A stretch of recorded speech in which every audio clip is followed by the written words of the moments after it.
ወታደሮቹ አንበሳውን ባሪያው ወዳለበት ቦታ ይለቁታል። አንበሳውም እየተጣደፈ ወደ አህመድ ባሪያው ይመጣል።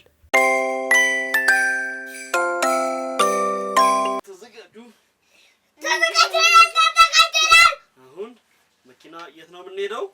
የነዳና አውሮፓ ነው የምንሄደው በመኪና። እሺ እንጀምራለን። 1 2 3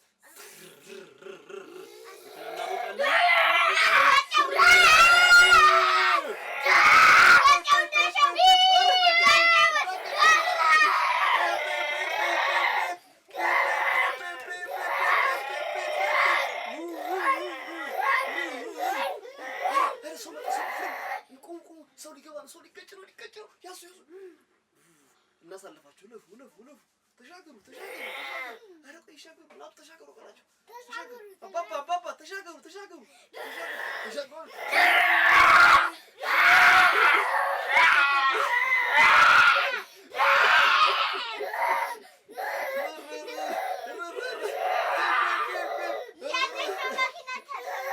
የማን ተበላሽ? ቆይ እናት ሞተር ጥፍት የማን ተበላሽው? ያንተ? ቆይ እናቱ የዘሩን እናግዘው። ዘሩ ተበላሽበት። ቆይ እስቲ እንፍታው። ዘይት አለ? አምጣ። ዘይት እንጨምርበት። ዘይት ጨምር። ዘይት ጨምር።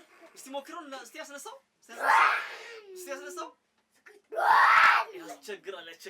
ቆይ ናቱ እንደገና እናድስለት። አልተስተካከለም። ና ቆይ እስቲ ከስር ተኛ። ከስር ግባ። ናቱ ከስር እስቲ ብሎን ተፈቷል እንዴ? የተፈታ ብሎን አለ?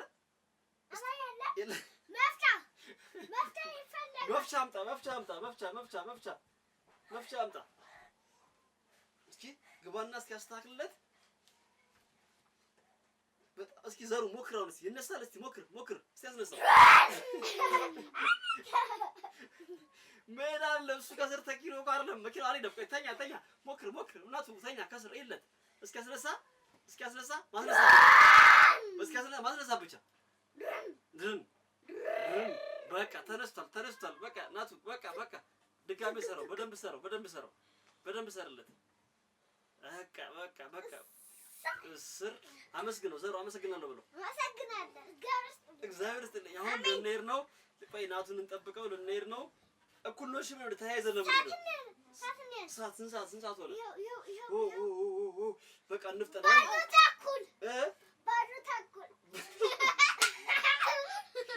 ባዶ ተኩል ነው። እስኪ ለምን ነው ባዶ ተኩል ያልከው? ምንም የለም ስለማይሰራ ነው። እስኪ እናስነሳ። አሁን መንገድ እንጀምራለን። ሰዎች ለፉ አባባ ለፉ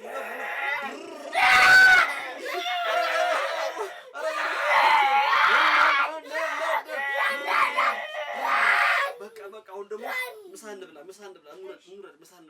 መኪናችንን እናቆማለን። በር ቆልፉ።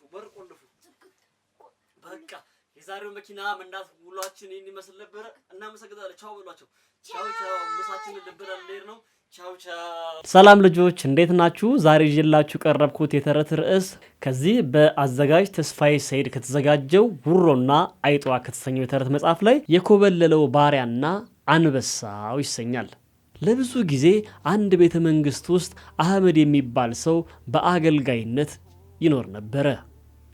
ታዲያ ይህ ባሪያ የንጉሱ ባሪያ መሆን አስመድሮት ከጌታው አምልጦ ወደ ጫካ ውስጥ ገብቶ ይጠፋል። ጫካ ውስጥ እየተዘዋወረ ያለ አንድ አንበሳ ተጋድሞ በስቃይ ሲጮህ ይመለከተዋል። በመጀመሪያ ባሪያው ደንግጦ ሊሮጥ ነበረ፣ ግን አንበሳው አልተከተለውም። ስለሆነም ወደ አንበሳው ዘንድ ሄደ። ወደ አንበሳውም እንደቀረበም አንበሳው ትልቅ እሾህ የተሰካበትን የቆሰለ እግሩን ከፍ አድርጎ ለአህመድ ባሪያው ያሳየዋል። ባሪያውም ከአንበሳው እግር እሾውን ነቅሎ አወጣለት። አንበሳውም ወዲያው የባሪያውን እጅ ላሰው። ከዚያም ባሪያውን ወደ ዋሻው ወሰደው። ከዚያን ጊዜ ጀምሮ አንበሳው ለራሱና ለባሪያው የሚሆን ስጋ እያደነ በየዕለቱ ማምጣቱን ቀጠለ።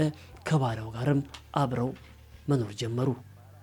ግን ብዙም ሳይቆይ አንበሳውና ባሪያው በንጉሱ ወታደሮች ተያዙ።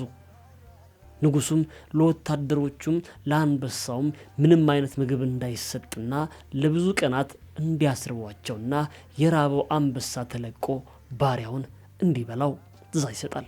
ንጉሱም ከአማካሪዎቹ ጋር ሆኖ አንበሳው ባሪያውን ሲበላው ለማየት ወደ ቦታው ይመጣል። ወዲያውኑም ወታደሮቹ አንበሳውን ባሪያው ወዳለበት ቦታ ይለቁታል። አንበሳውም እየተጣደፈ ወደ አህመድ ባሪያው ይመጣል። አንበሳው ወደ ባሪያው ሲጠጋ ግን ጓደኛው መሆኑን ያውቃል። አንበሳውም ባሪያውን ተጠግቶት ከመብላት ይልቅ መላስ ይጀምራል። ንጉሱም በጣም በመደነቅ ባሪያውን ያስጠራውና እንዴት እንደዚህ ሊሆን እንደቻለ ይጠይቀዋል። ባሪያውም ለንጉሱ የሆነውን ሁሉ ይነግረዋል። ንጉሱም ባሪያው ባለበት ነፃ ሆኖ ይኖር ዘንድ አንበሳውንም ወደ ጫካው መኖሪያው እንዲለቀቅ አዘዘ ይባላል። ከዚህ ነገር የምንማረው ምስጋና የተከበሩ ነፍሶች ምልክት እንደሆነች ነው። በተጨማሪም በአንድ ወቅት ለችግሮቻችን ውለታ የዋሉልን ሰዎች በፍጹም አጋጣሚ ያገኘን ብለን እነዛን ሰዎች መበደል፣ ለጥቅማችን ስንል አሳልፈን መስጠት እንደሌለብን ከዚህ ከአንበሳውና ከአህመድ ባሪያው ተረት እንረዳለን። ልጆች እንግዲህ እንደተመለከታችሁት እንዳደመጣችሁት ዛሬ በዮና ዩቲዩብ ቻናል ላይ የተረት ክፍለ ጊዜ ይዘንላችሁ ቀደም ተረት ይህንን ይመስላል። እንደወደዳችሁት ቁም ነገር እንዳገኛችሁበት ተስፋ እናደርጋለን። ቻው ቻው።